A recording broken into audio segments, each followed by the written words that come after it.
Hello, everybody. Welcome back to 5 Minute Gaming News, the show that may or may not be 5 minutes. Today in the news, in a follow-up to a story that we covered earlier about Microsoft going all in on ads in video games, it shouldn't be a surprise what happened next. No, it's not that people rose up and convinced them that games shouldn't just be vessels for brands to market to us 24/7. The news today is that Sony is doing the exact same thing with PlayStation. According to Business Insider, it will be similar to the Microsoft plan, allowing developers of free-to-play games to include ads within the game itself. Advertisements would be placed in spots such as billboards and would help monetize the game in order to entice more developers to make free-to-play games. Of course, I don't need to tell you what kind of people this will attract to make free-to-play games, because they aren't going to be the ones looking to make a good game, only money. So that's going to be cute.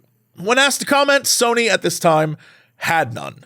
Speaking of comments, I would love to see yours down below. What do you think about all this? Is it time we live in that boring dystopia where everything's an ad and we are just inundated 24/7? Because it's starting to feel like that. Is it already here?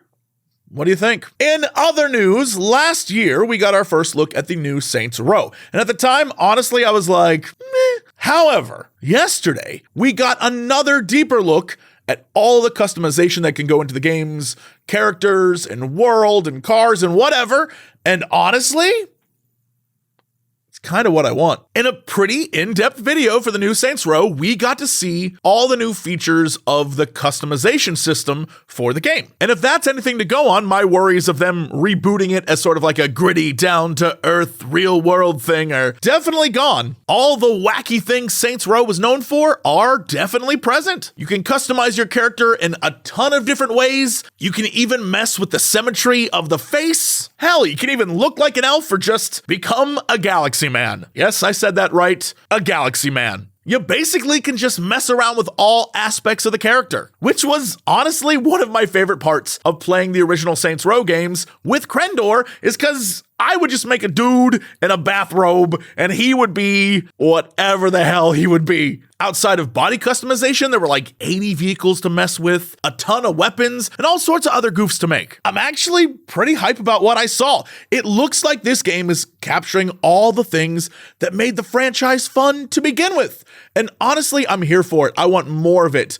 I hope we will see some good things to come as we learn more when this game finally launches later this year. And lastly, in the news today, we say goodbye to long-running MMORPG TERA, which will be shutting down in June after 10 years. In a tweet yesterday, the publishers announced the game was finally coming to an end. TERA's developers Bluehole have decided to cease work on TERA, publisher Gameforge announced. After much consideration, the team in South Korea have come to the conclusion that they are no longer able to offer you the exciting and satisfying content you deserve. As the last remaining publisher of TERA, it is with a heavy heart that we must respect Bluehole's decision and will also have to shut down the game. For those of you who have never played TERA, it was an action-y, combat-heavy, open-world MMORPG, originally with a submodel, and it eventually became free-to-play after trying to compete with the oversaturated MMORPG market at the time. And compete it did. I played it for a while. It's super fun. However, it definitely had that standard Korean grindfest MMO feel. And while it wasn't for me, it definitely had an audience, and clearly people continued to play long enough for it to last 10 years. However, it's safe to say over the last couple years, the game quality dropped off a little bit.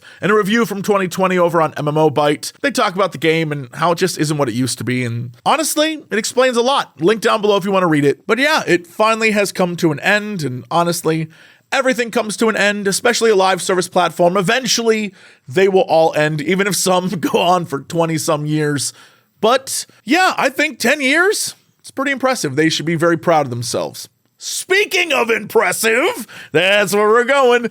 Everyone over on patreon.com/Jesse Cox, you're very impressive. Especially Lily Palma, Holidays Time, and E-Tree. Anyway, that's it for the show. Thank you so much. We'll be back tomorrow with another episode of 5 Minute Gaming News. I'll see you then.